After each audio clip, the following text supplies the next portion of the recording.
Hello everyone! Today we'll be taking a look at the Anbernic RG 557, but I'll be changing the review a bit. We'll be focusing on the device itself and leave the unboxing for later. In the construction, the 557 is almost identical to the previous version, the 556. It still retains the SD card slot and the headphone jack in the bottom. The back of the console is still the same.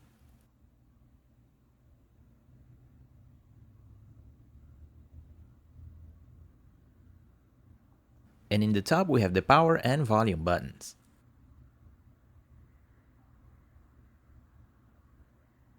The ergonomics remain unchanged too.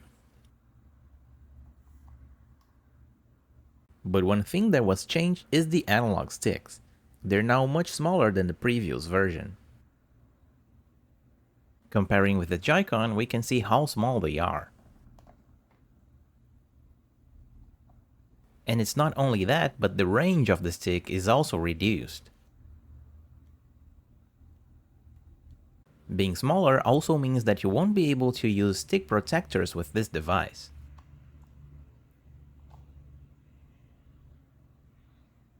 Instead, Anbernic sends in the box two custom stick protectors made specifically for the 557. These fits perfectly, but actually they end up limiting the movement of the stick even more. You can even see that in the Gamepad Tester app.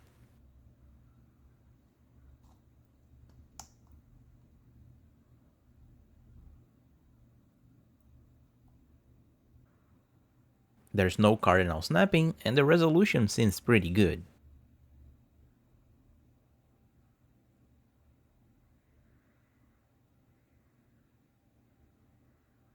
The sticks have a circular range.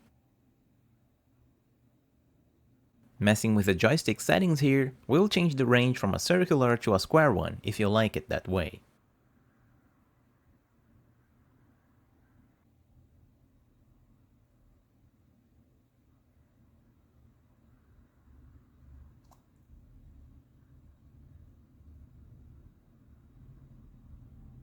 The D-pad is unchanged and it's still awesome. The diagonals are easy to press and the inputs are super consistent.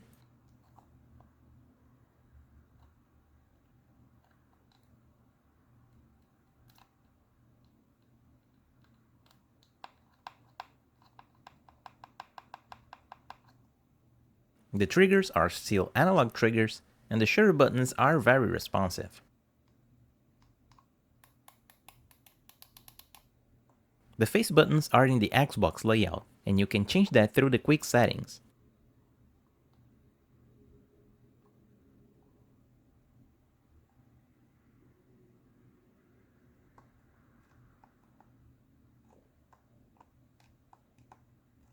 You can also change the triggers to behave like a digital button instead of an analog one.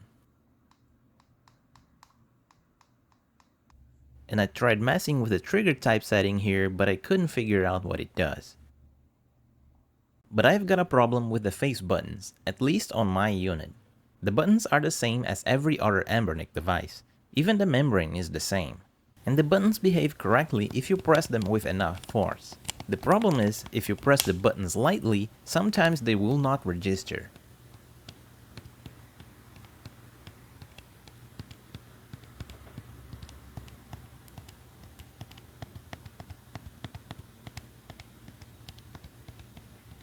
The buttons does sink in completely, as you can see here. I didn't see any other channel talking about this, so I believe that this may be an isolated case. But I think I know what's the source behind this issue. The tension of the buttons is a bit too heavy, with around 150 grams force.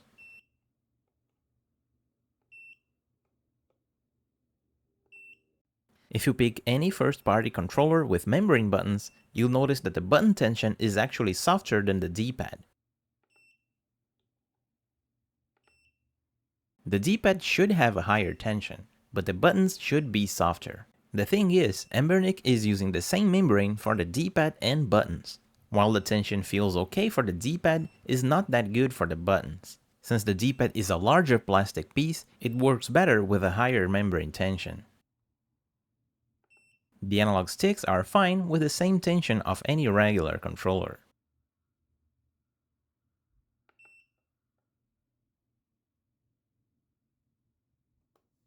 And here's the triggers and shoulder buttons.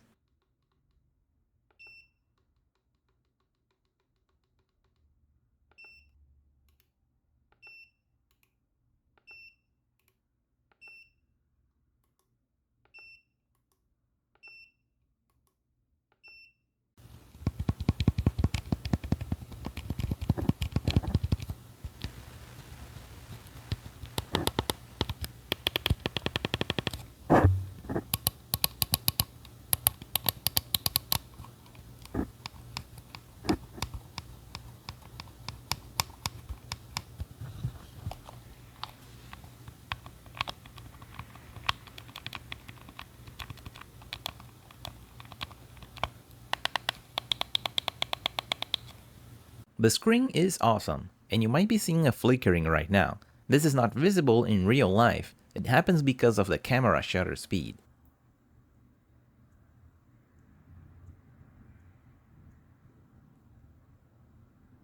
This is a 1080p OLED panel with beautiful colors. It also comes with a screen protector, which I already applied. There's just a small bubble here, but I won't bother removing it. The screen protector sits flat on the screen.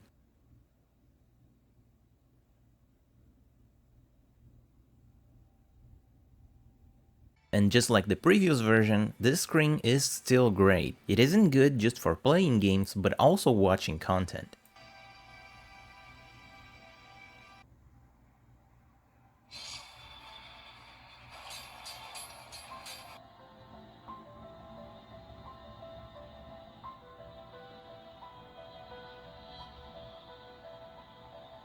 With the RetroArt shaders, it can recreate convincing CRT effects. This is the CRT Royale shader, which is the heaviest shader available.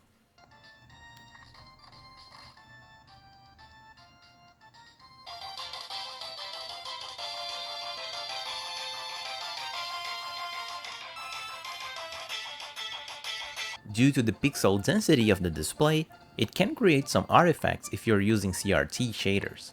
It's hard to show on the camera, but there's some faint horizontal lines here. If you enable integer scaling, it will fix this issue, at the cost of a slightly smaller aspect ratio. For Game Boy Color and Game Boy Advance games, the LCD shaders is a perfect match, and it won't introduce any artifacts.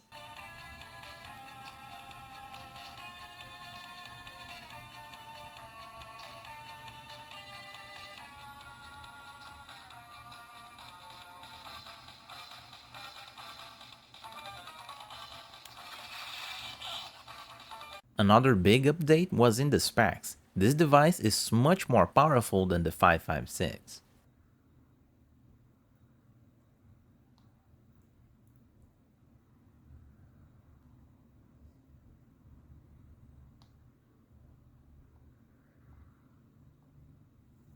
Speaking about the navigation, this device can still be used vertically. But this time, the home screen will force a landscape mode. Previously, you could enable vertical navigation on the home screen too, but this setting has been removed here. It is a bit annoying because every time you're switching between apps, you'll have to turn the console just to change the app. There's an app now that easily allows you to download the games. Just browse the game you want, click download, and you can start playing.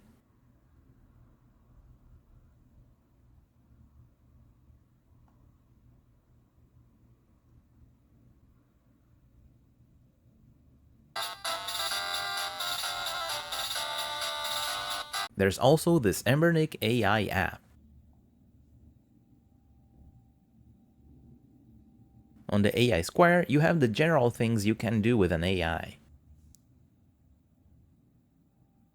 Nice to meet you. As your friendly Anbernic AI companion, I'm here to chat and help with anything you need. Whether you want to talk about life, get advice, or just hang out, feel free to share what's on your mind. How are you doing today? The AI translation option is actually very useful. There's a lot of customization settings, And when you enable it, you'll have this small icon here.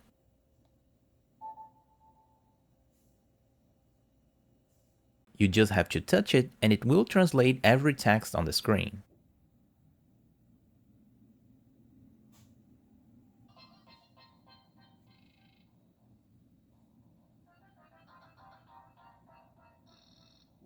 This is very useful for browsing menus or playing Japanese RPGs. And I gotta say, the translation is pretty good. You can also enable Anbernic AI as a sidebar. When enabled, all you have to do is swipe from the right. If you're stuck in a game or don't know how to get a specific item or do something, you can just ask the AI right there.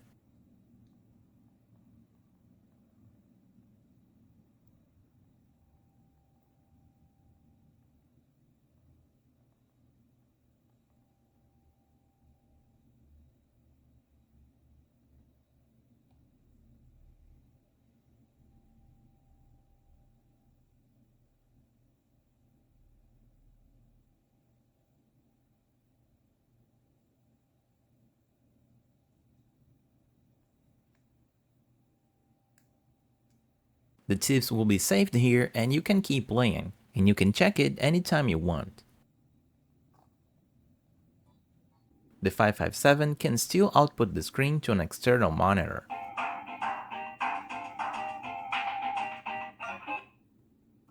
But the desktop mode that was available in the 556 has also been removed here.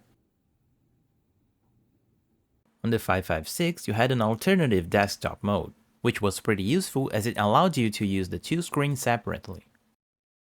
In previous devices, you had to use the fast forward function through a button combination.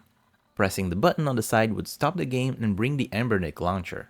This time now, you have to hold the button to bring the launcher, which means that the single press now is a free function, and you can use it as a fast forward button.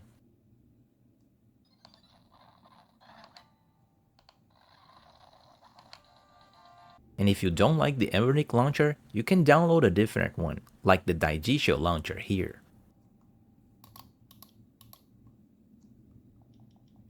Now, speaking about performance, I won't be covering the older consoles here. This handheld is powerful enough to run all of those older games without any problems. Jumping straight to the Nintendo Gamecube, the 557 can run all games perfectly without dropping a single frame.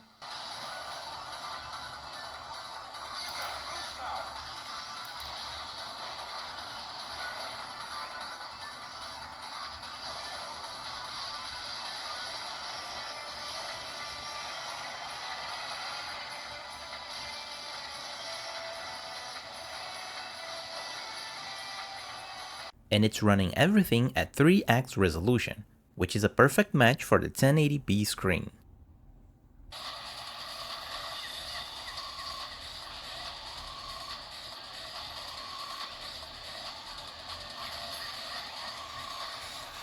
Nintendo Wii also runs flawlessly here.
Here's some God of War 2 on the PlayStation 2.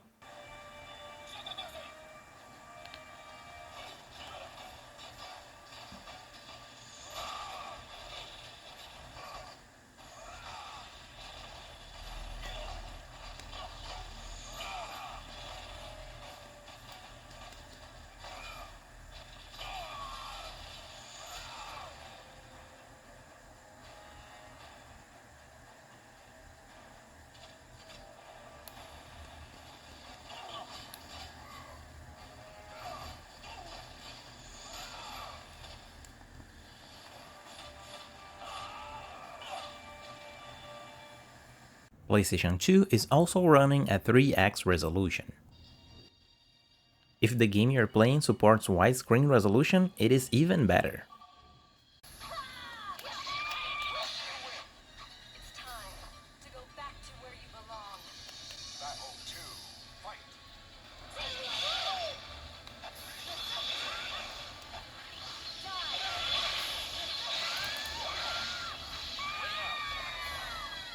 This is straight from the soul.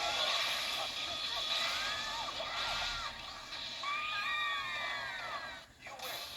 You couldn't even scratch me. Is that all you got?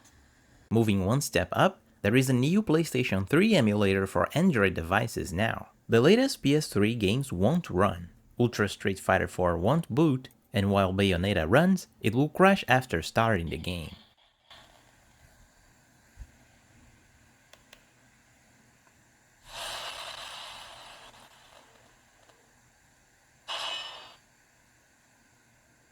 But the earlier PS3 games will launch and are fully playable at full speed, and this is all running at 1080p.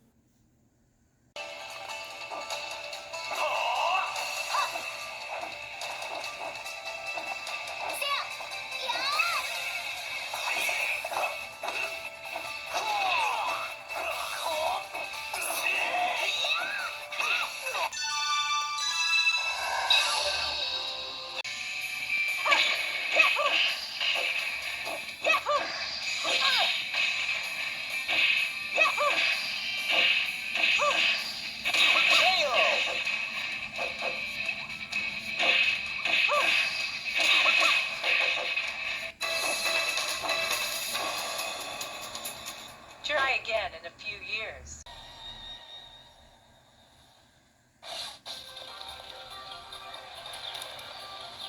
Well then, let's begin. And the battle begins! Fight! Hadouken! Hadouken!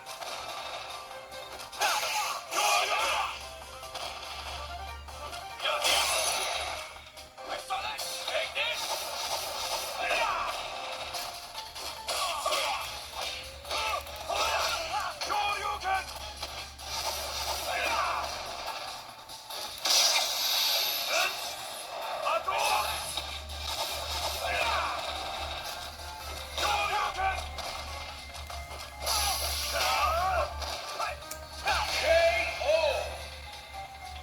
Paired with an external monitor and a controller, you have a portable PS3.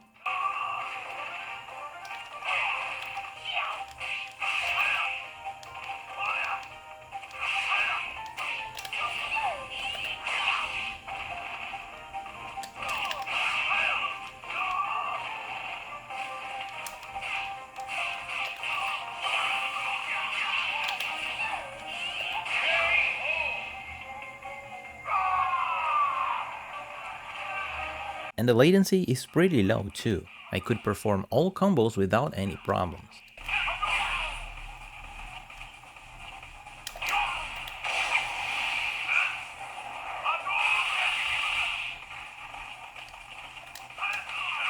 If you're using a DualShock 4 or a DualSense, the touchpad will work as a mouse.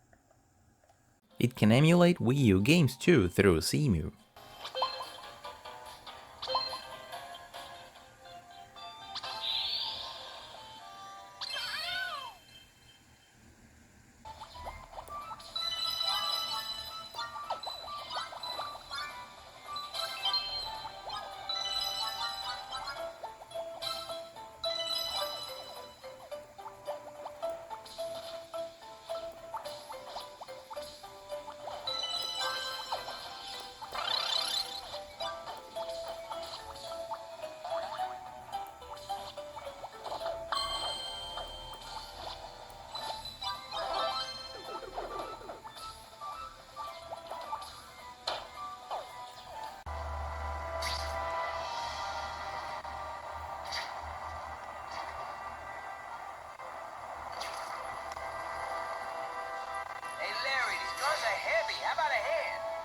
I set this gig up. That makes me the boss and you the hired help. So shit, not the fight. It's how bored I am.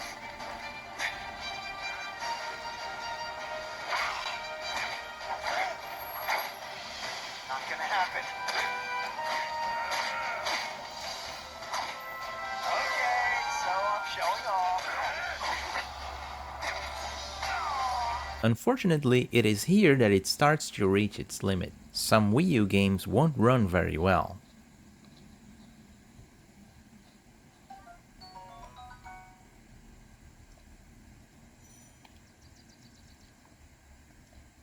Moving to Switch emulation, most 2D games will run flawlessly.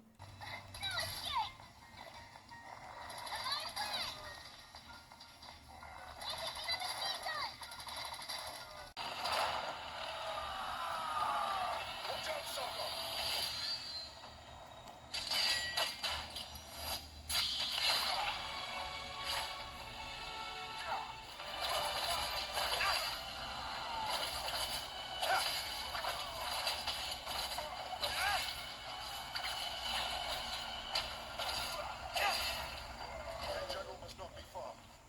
Let me handle it. Take this. It might be. Vriska, you can't hide from me.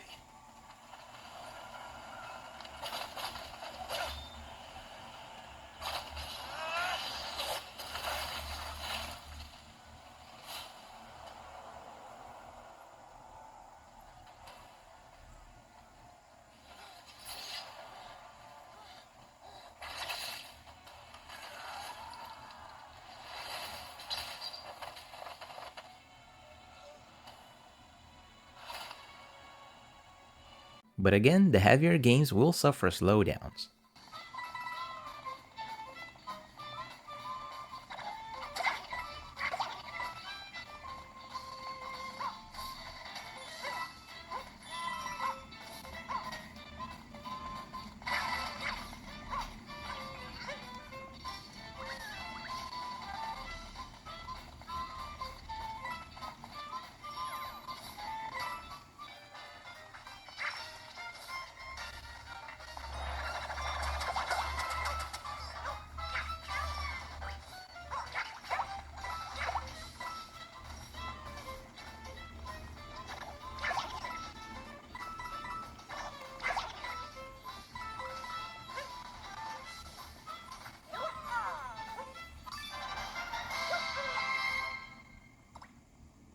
Moving to Android games, this handheld can handle anything at maximum settings.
And the touch mapper is still present here. You can still play games that doesn't support a gamepad.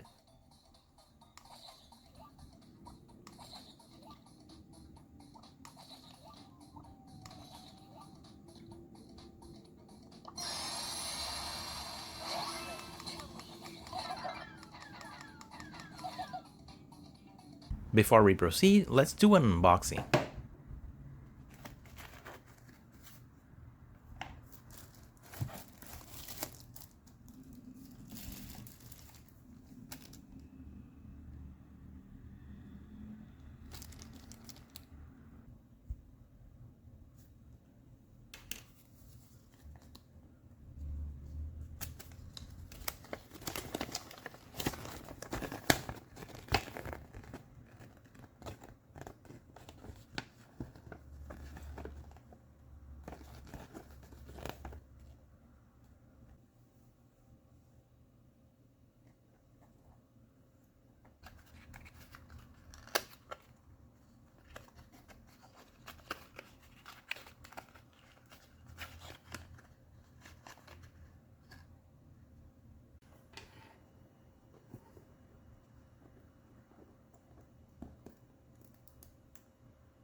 Now, I still want to fix the buttons, so in order to do that, I'll have to do a teardown. After removing 7 screws, you can remove the back shell. In the back shell, you can find the speakers.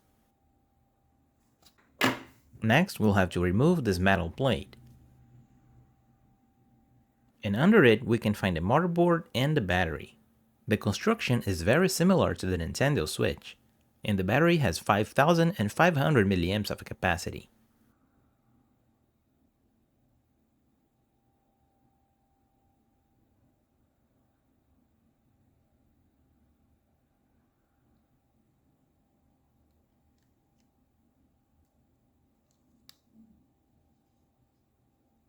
To get to the face buttons, we'll have to remove the entire motherboard. This is very complicated and I don't recommend doing it unless you know what you're doing. To get to the other side of the motherboard, you'll have to remove the heatsink and the fans, and you'll probably need to replace the thermal paste too. With the motherboard removed, we can take a look on the other side.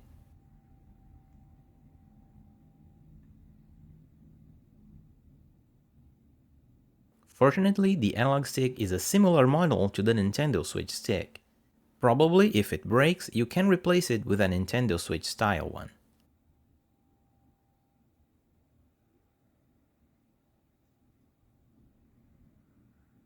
The connector is similar too.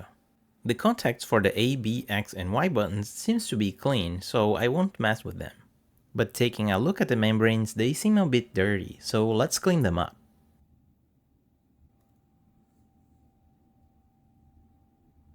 Using a Q-tip and isopropyl alcohol, we can see that it's indeed very dirty.